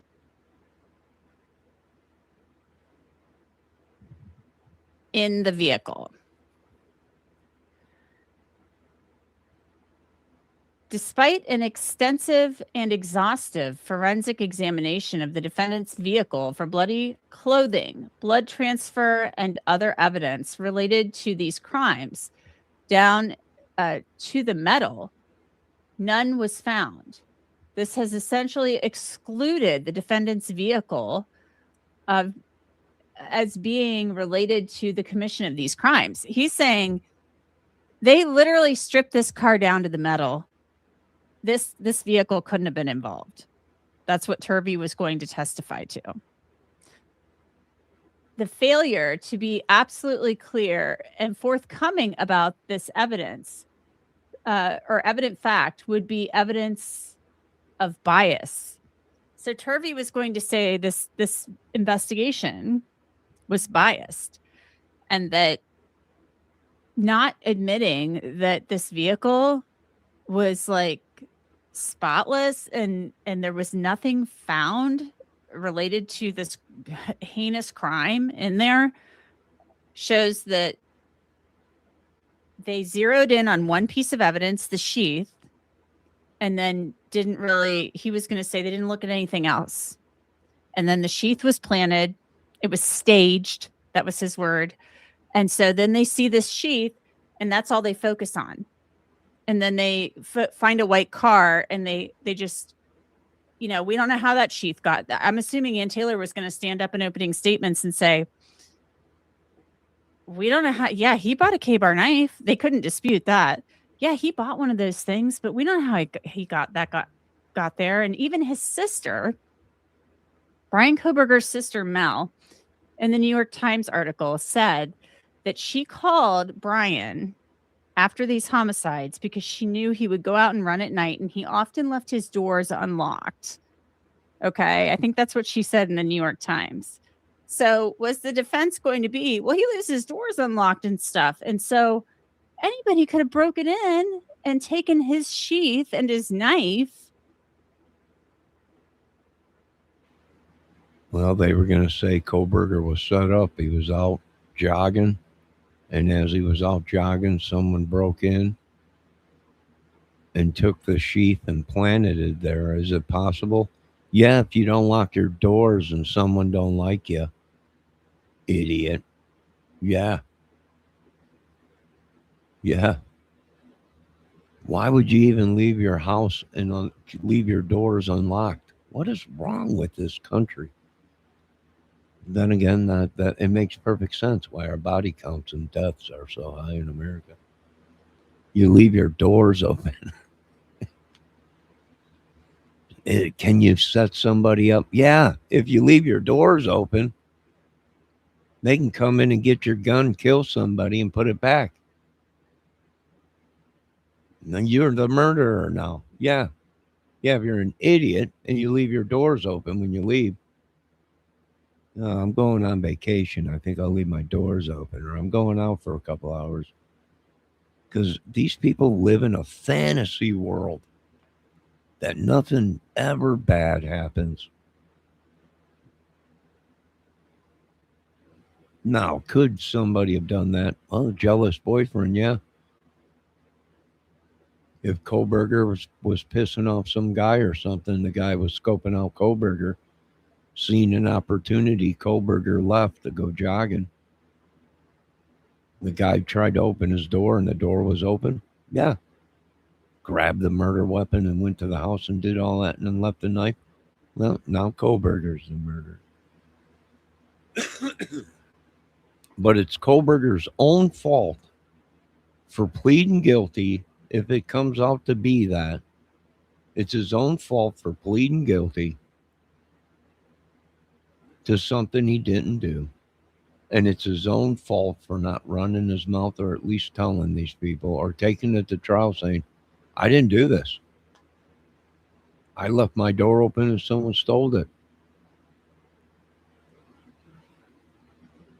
But, when you plead guilty to something now, who cares?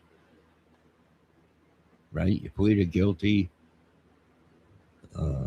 You said you did the murders and everything. And you're spending the rest of your life in prison. Why would you even plead guilty to something like that if you didn't do it? I mean, in his mind, did he think, you know what, this world hates me so much, all these women picking on me, calling me names, think I'm some freak. It's got to be better in prison than walking around this school and these people making fun of me or driving me crazy or whatever. Yeah. So he pleaded guilty. Come on, I don't think so. I mean, if all this happened, it's their own dang fault.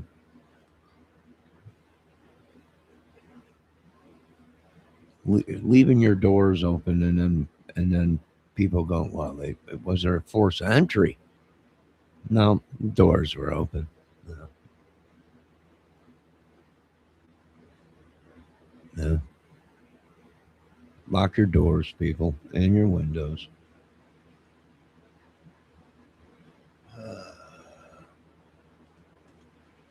Debbie says yes, but how did they know he had a sheath in there? Maybe they sent a girl in. He did have a girlfriend that he brought there once.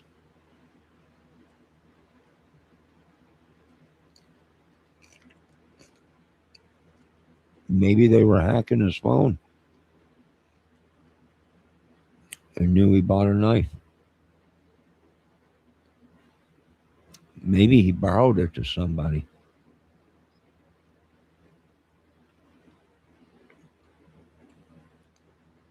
Could have been 1,000 things. But when you cop a plea,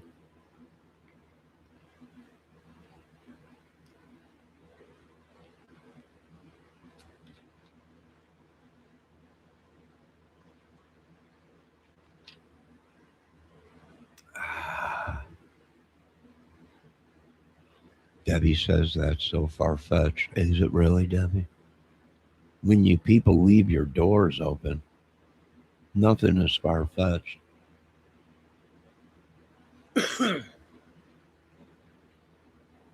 What if he was stalking people and people said we're gonna set him up? What if he was bugging the girls or whatever, or the girls were like, he's a freak or whatever, and one of their boyfriends set him up? What if somebody did it and set him up? That is possible.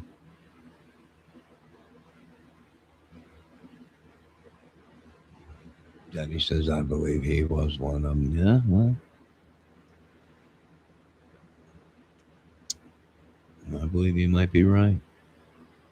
Well, it's 1:00. What are we at here? I think maybe we'll go a couple more minutes.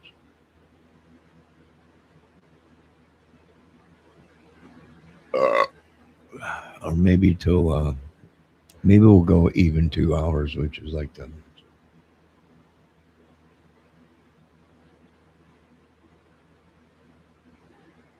How did his dad's DNA get on the sheep? Well, it was his DNA that was on the sheep, Debbie. What they did was got his father's DNA from the garbage and tested it.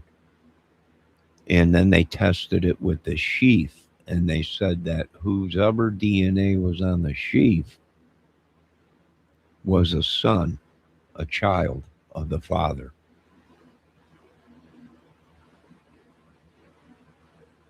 Somebody could have stolen it and then planted it. Is that what they were going to say? I don't know. I mean, that's kind of making me wonder if that's what they were going to say. So Paulette Sutton, in response, says the failure to detect blood in the defendant's vehicle does not exclude the vehicle from being related to the commission of these crimes for reasons previously discussed. At nodal rebuttal, they were going to have this other expert nodal. Remember, they were hiding all the experts' names. It was big deal, right? There can be a myriad of reasons blood was not transferred to or detected in the defendant's vehicle. These findings need to be understood in the context of all available information. Finance the old way. Finance the ramp way. Living with diabetes and nerve pain in your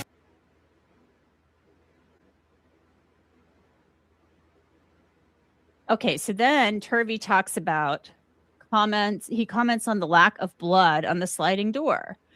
On the second floor, there's a sliding glass door, which was found to be open by law enforcement.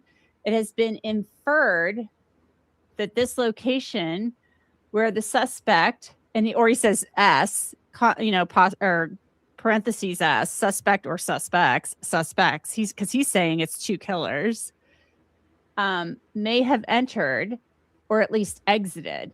There is no physical evidence to support this, as again, there would need to be the requisite bloody transfer. If any intruder left the house through this door, having left open upon entry, there would need to be bloody footwear patterns on the floors from bloody shoes or feet, both leading up to and out of the sliding glass door. Well, Paulette Sutton responds, if the sliding glass door was in an open position when the intruder entered, or if it was left in an open position after the intruder entered the residence, there would be no need for the intruder to touch the door when exiting, which is a good point. Therefore, there would be no need for the intruder or any bloodstains on the intruder's person or in their possession to make contact with the sliding glass door. The assailant could have removed bloody gloves or removed bloodstains before leaving.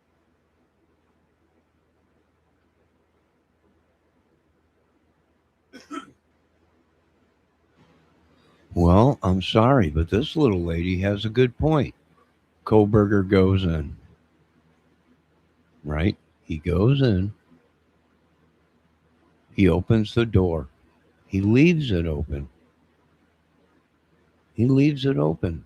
How do we know that? Xana said, or whoever said when they went into the kitchen, they seen that the screen door was open. Now, how is Xana going to speak for herself? She's deceased. How do they know that she seen the back door open? What do I think happened? He might have killed her in the kitchen when she was eating her food. How do we know this? Because the bag of food was on the counter with the French fry, curly fries on the microwave. Well, maybe he's already did the girls and he's sitting in a cubby hole somewhere where he can't see her, or she walks in and she can't see him, and then he springs out on her, offs her right there, and then puts the body back in the bedroom. I mean, she was a tiny girl. She was tiny.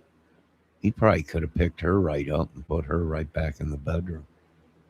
Why is all the blood all over the counters and all over the... You'd have to kill somebody, right? To have all that blood and aluminol all over the place there lighting up like a Christmas tree. Maybe it didn't go down as they think it went down. Maybe he was in different areas of the house stalking them. He was there the whole time. Maybe. Maybe he's there longer than what we're seeing.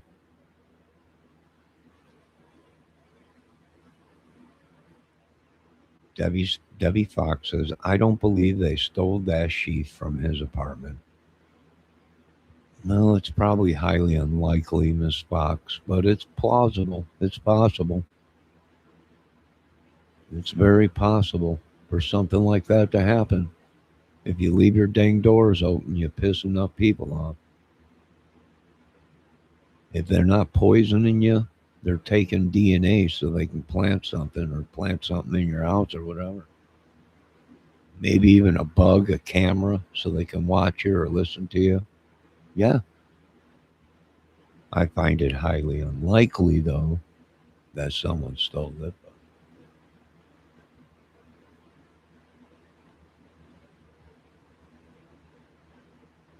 Debbie says she always thought that he was already there lurking and waiting. All right, so let's get to the sheath. Oh, we got to talk about the posing too. He says Turvey argued that Maddie and Kaylee's bodies were posed, that the killer posed them. Remember, we heard about this in Delphi, in the Delphi case too, that Yes. Yes, this little lady is right. Delphi case, similarities. Yes, I said that. And was one of them posing? Well, that's true. They were staging murder, posing the bodies, and also trying to cover them up with sticks. So, yeah. Wow, mind boggling. Debbie says that's ridiculous. Well, Miss Fox, there's similarities there. they said, the defense said that Abby and Libby's bodies were posed and that they had the sticks placed on them. It was like the cult or whatever. Somebody with the cult did that, put the sticks on Libby. Roku's self-serve ads platform. It's easier than ever with Ads Manager. Sign up today. Here's to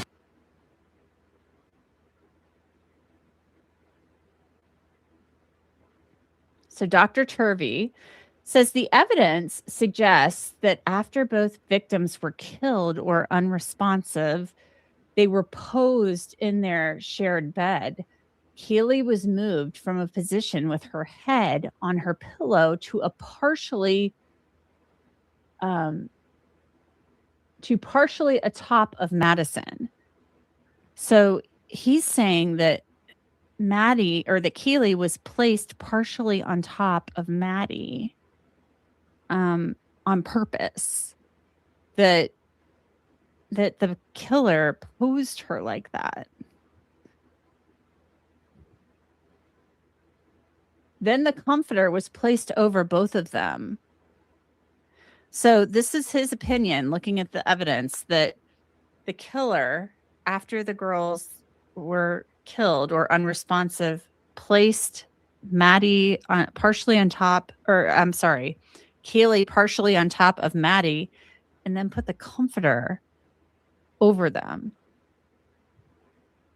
So Paulette Sutton, I mean, I'm kind of, when I was reading through this last weekend, I was like, maybe this is why Bill Thompson was so eager when allegedly Ann Taylor went to him and said, yeah, you want to make a deal, make us an offer. And he's like, okay.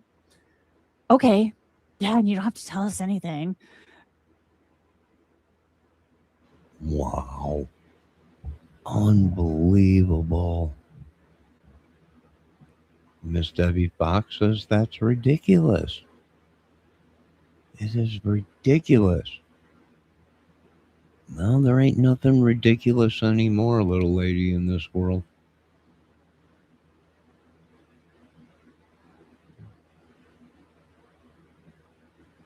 How could they leave a door open? I don't know. Did he pick the lock? Was he a real criminal and picked locks? Or did he only look for doors that were open? Easy way in.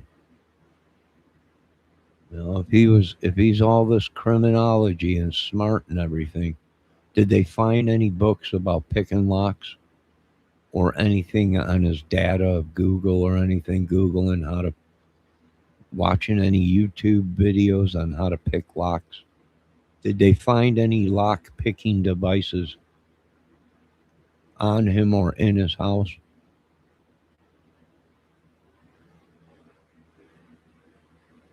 Because I can't believe a house full of beautiful young ladies are leaving doors open. I just find it hard to believe.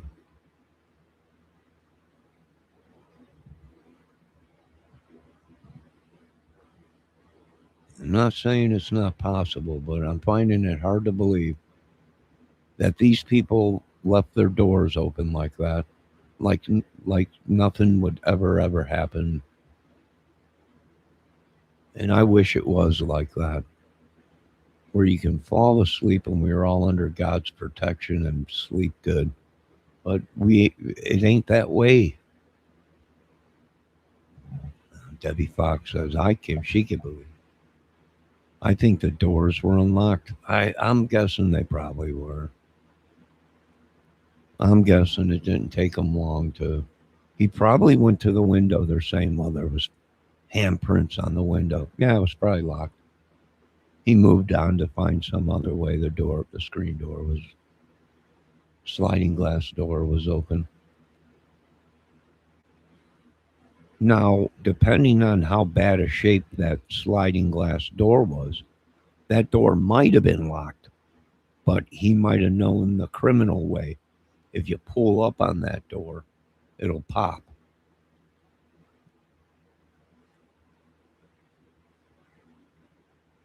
He might have pulled up on it, up and out, and it might have popped it out of the tracks, and he slid it right open. Maybe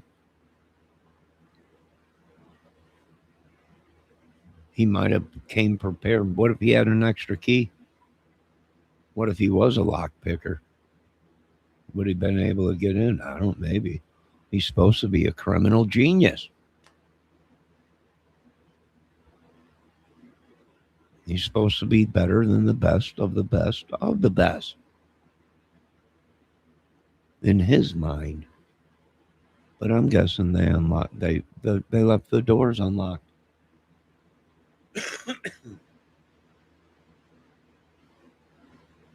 Or maybe that door wouldn't lock, but they should have known to put a 2x4 in the bottom of the door. And that would keep that door from opening. No matter how hard you pulled on it, it's not going to open because there's a 2x4 down there holding the door closed. Didn't anybody explain to the girls how to live alone? That's something that they should have known. Oh, if the sliding glass door won't lock, put a 2x4 in there. Go get a thick tree branch and we'll cut it and put it at the bottom of the inside the track, and you're not going to be able to get in that door. I don't know. I don't know. And we can't blame these women because they're just young teen women. They just want to have fun. They're not into safety and protection and all that because they're beautiful women. And most beautiful women really don't have nothing really too much to worry about. Unless something goes crazy with their boyfriend or some sicko. So I don't know. Debbie, what do you think? Remember, all those locks were changed, Miss Debbie Fox just said in my chat. I heard that the one of the parents were out there and fixed all the locks. Well, how'd he get in then? He might have went around that whole house looking for a window, a door, something.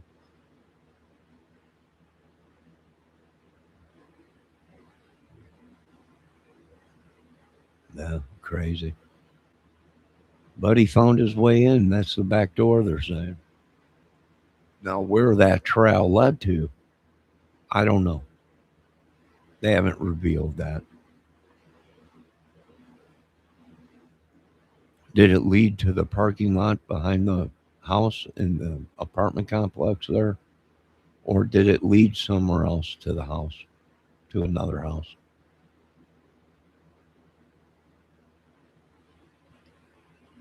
They right all drunk and high? Nah, nah. Folks, always lock your doors.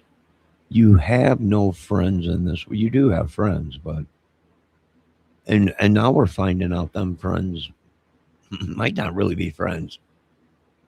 Now, who can you trust if you can't trust family?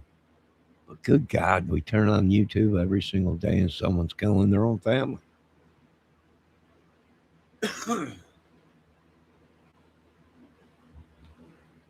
Who can you trust? Nobody. Lock your doors and your windows every single day, even when you're home.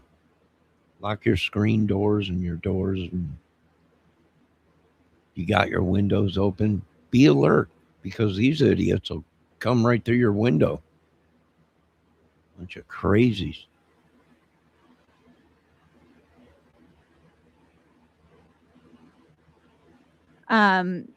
She said that she says posing is a possibility.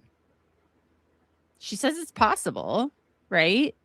And this is all just written. We don't know how this is coming off on the witness stand or how it's going to come off on the witness stand.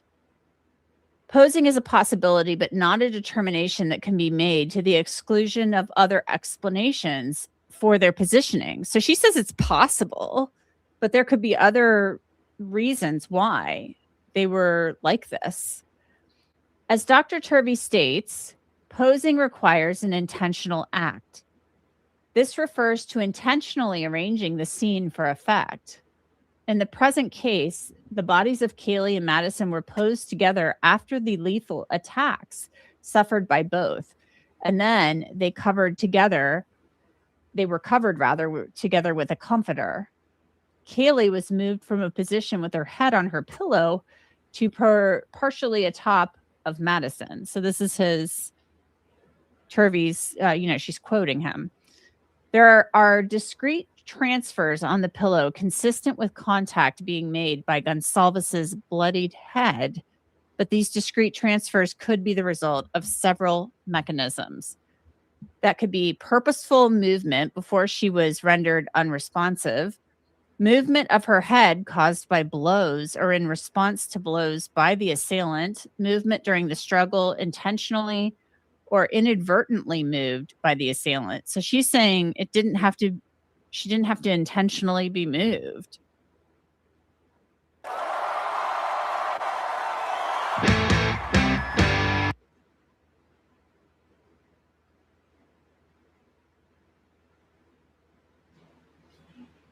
All right. Do I think it's possible that they were staged? Yeah, it's possible. Is it possible one of these girls woke up or still had one last energy and reached for uh, uh, the girl or put her head down or might have picked her head up to try and do something but was just way too messed up and then her laid her head down right there or whatever. Yeah, it's possible. Staged. Yeah, it's possible.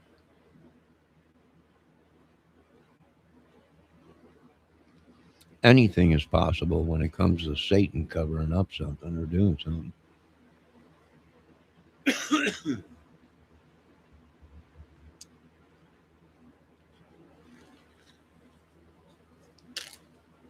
It's just unbelievable. You know, I fear for women now. Even my own effing world is crazy.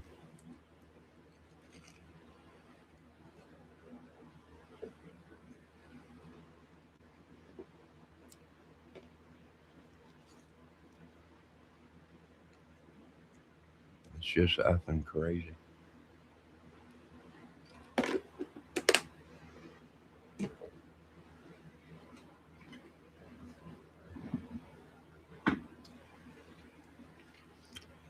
I'm designing right now a home defense system for a house.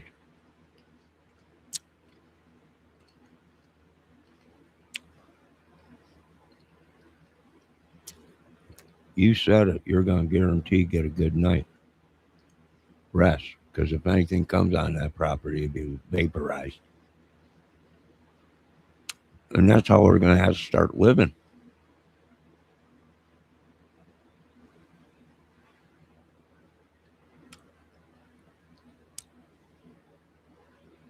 Debbie said, don't forget about Elton or Ethan.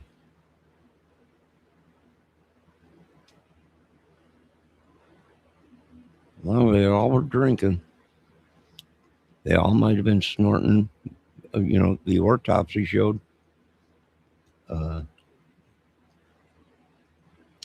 methapine or whatever it is. Meth. Speed. Unreal.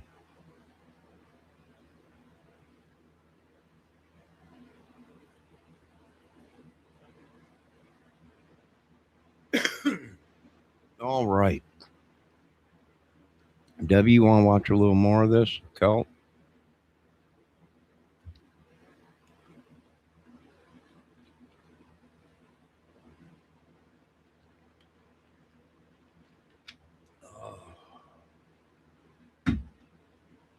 I'm gonna have to go StreamYard so you ladies can come on panel and voice your opinions.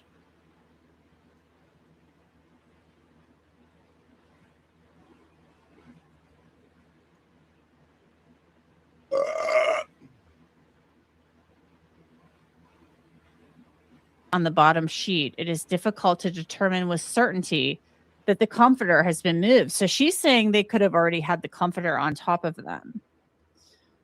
But it sounds like it's not definitive. And if you're the state, if you're the prosecution, the burden's on you. You have the burden of proof. You have to prove what you're saying.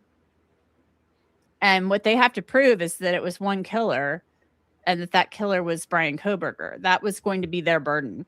The defense goes in and they don't have a burden. They can raise reasonable doubt. And it can take one juror to hang a jury. None of us know how any of this would have unfolded at trial. I mean, we just don't. I mean, the Dateline special. Well, this little lady is right. We don't know how it would have went in trial. And we also don't know how it went down at the murder scene and how this occurred. So we're already screwed twice because we don't know how it would have went in court, whether he would have won or he would have lost. And we don't know what happened at the crime scene and how all this blood got cleaned up and disappeared. Where's all this blood? Had to go somewhere. What'd they do? Use paper towels and flush everything down the toilet? Is that possible, Debbie? Is it possible to flush all this stuff down the toilet or just do laundry?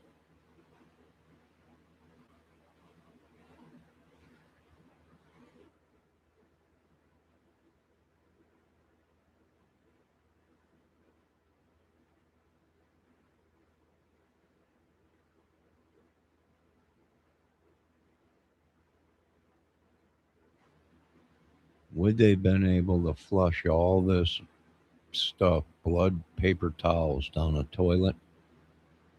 Or would it have been easier for them to take towels and rags and clean it up and then do laundry? Either way, we'll figure it out another day. It's 1:30 in the morning. You folks are all tired. We've been going at this for 2 hours, wrapped up into the madness of Idaho 4. And I want to thank everybody. Folks, make sure you go to this little lady's channel and subscribe. It's in chat and in the description. I want to thank Kelt and Debbie Fox and anyone else that's been out there watching. God bless everyone. Lock your doors and windows. Be safe. Debbie says it's too much. And did they even check the drains? Good question, Miss Debbie Fox. Did they check the drains? Did they check the shower curtain or shower stall drains? Did they check the toilet drains? Nope. They tore the house down. As they were tearing it down, I would have kept the drains. I would have kept the pipes within the drains and had them tested.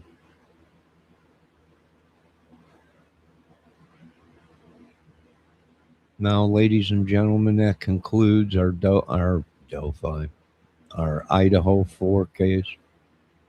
Are there similarities in Delphi? Yes. Similarities in other cases? Yes.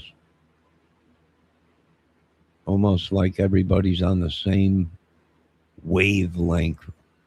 It's like an ESP signal sending out to these people, and they're all killing the same. It's crazy. Don't forget they buried the house. Nah, it's all gone, Debbie. You're right. All right. I want to thank everyone for stopping in tonight. Sleep good. Excuse me. Have a good night. We'll be back another day.